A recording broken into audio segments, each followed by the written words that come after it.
తీసుకున్న మాట నిజమా? నిజం. తీర్చని మాట నిజమా? నిజమే. ఎందుకు తీర్చలేదు? తీర్చలేక. తీర్చలేనని తెలిసి ఎందుకు అప్పు చేశావు? తీర్చలేనని తెలియక. నీ భర్త పేదవాడైనా సరే అతనితో కలిసి ఉంటావా? ఉంటాను. నీ భర్త కష్ట నష్టాల్లో అతనికి తోడుగా ఉంటావా? ఉంటాను. నీ భర్తతో గొడవ పడకుండా ఒక రోజైనా ఉండగలవా? నాకు కొంచెం ఆవేశం ఎక్కువ. భరిస్తాను. నాకు కొంచెం చిరాకు ఎక్కువే. సహిస్తాను. ఒకవేళ నేను ఇంటికి లేట్ గా వస్తే తలుపులు తీస్తాను. నైట్ ఇంటికే రాకపోతే తోలు తీస్తాను. మరో 30 సంవత్సరాలు నేనే అధికారంలో ఉంటానంటున్నారు. ఎందుకు ఇంకో సన్నా కూడా పెట్టుకో, ఇంకో సన్నా పెట్టుకో. 300 ఏళ్ళు నువ్వే చేయి. ఇక ఇప్పటిదాకా ఈ పచ్చిగడ్డ అన్నది వచ్చింది, ఇంక ఇది కూడా దొరకదు. ఇప్పుడు దాకా బరిగొడ్లు తింటున్నాయి, ఇక మేం తినాలా? అది పరిస్థితి. అదేంటి అంట మాట అనేసారు?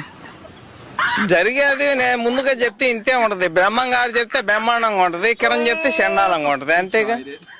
మేడం నమస్తే. మేడం నమస్తే. మేడం మన ఇంట్లో ముసలోళ్ళు ఎవరు ఉన్నారు మేడం? దేనికే? పెన్షన్ రాస్తాను మేడం. ఎంత? నెలకు 2,500. 2,500? సరే రాసుకో. ముసలోళ్ళు ఉన్నారు మేడం? ఉన్నారు. పేరు? నెల్లూరు నీరజ. ఏది మేడం? నేనే. మీరు ముసలోళ్ళు లేదు మేడం, జుట్టు నల్లంగా ఉంది. ఇందాక రంగేశా. మొఖాన్ని ముడతలేవు. నిన్న పార్లర్ లో దించా. బాడీ స్టిఫ్ గా ఉంది. అరే మొన్న జిమ్ లో జాయిన్ అయ్యానా. 55 ఏళ్ళు ఉండాలి మేడం. వచ్చాయి రాసుకో. మేడం మీ ఇంట్లో గర్భవతులు ఎవరు ఉన్నారు మేడం? దేనికి? గర్భవతులకి నెలకు 10,000 రూపాయలు కనిన దాకా ఇస్తారు. కనిన తర్వాత బిడ్డ పుట్టిన బిడ్డకి 1,00,000 రూపాయలు వేసి 2 ఎకరాల పొలం రాసేస్తారు మేడం. అవునా?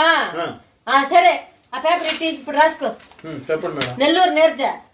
నేనే. కడుపుతో ఉన్నారు మేడం? అయ్యో ఇది తిని బలిసింది అనుకుంటున్నా. లోపల ట్విన్స్ ఉన్నారు. మొత్తం 4 ఎకరాలు 4 లక్షలు రాసుకో. రేపు నెల నుంచి పంపించు.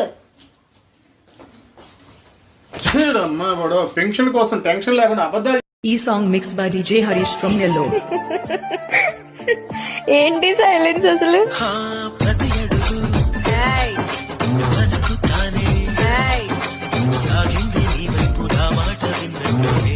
ఎక్కడి నుంచి వచ్చావు? Talk English please. Okay. Where are you from? I'm fine.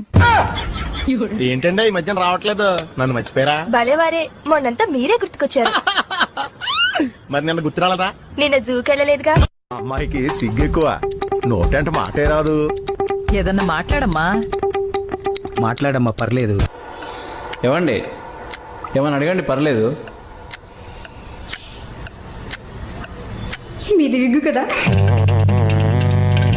అడగడం ఏంటే? ఆస్తి అడిగానా ఏంటి? విగ్గేగా అడిగాను. కట్నం వద్దంటున్నారు, మంచి సంబంధమే కదే. కట్నం వద్దంటే ఎవడికి పడితే అడిగి ఇచ్చేస్తారా? నేను పుచ్చిపోయిన వంకాయనేటి. ఆంటీ బాగున్నారా? బాగున్నానమ్మా. మీ అమ్మ నా దగ్గరికి ఎప్పుడు వచ్చినా మా రమ్య చాలా తెలివైంది అని అంటది. నేను నిన్న ఒక క్వశ్చన్ అడుగుతాను, ఆన్సర్ చెప్తావా? అడగండి ఆంటీ, చెప్తాను. సంవత్సరం మొత్తంలో ఎన్ని రాత్రులు ఉంటాయి? 10 రాత్రులుంటాయి. 10 రాత్రులు ఉంటాయా? అదేలాగా? 1 శివరాత్రి, 9 నవరాత్రులు.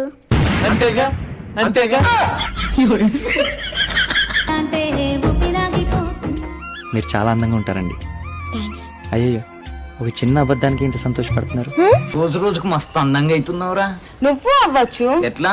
రోజు స్నానం చేస్తే. సర్లే బాయ్. ఓయ్ చెప్పే. నేను చెప్పను.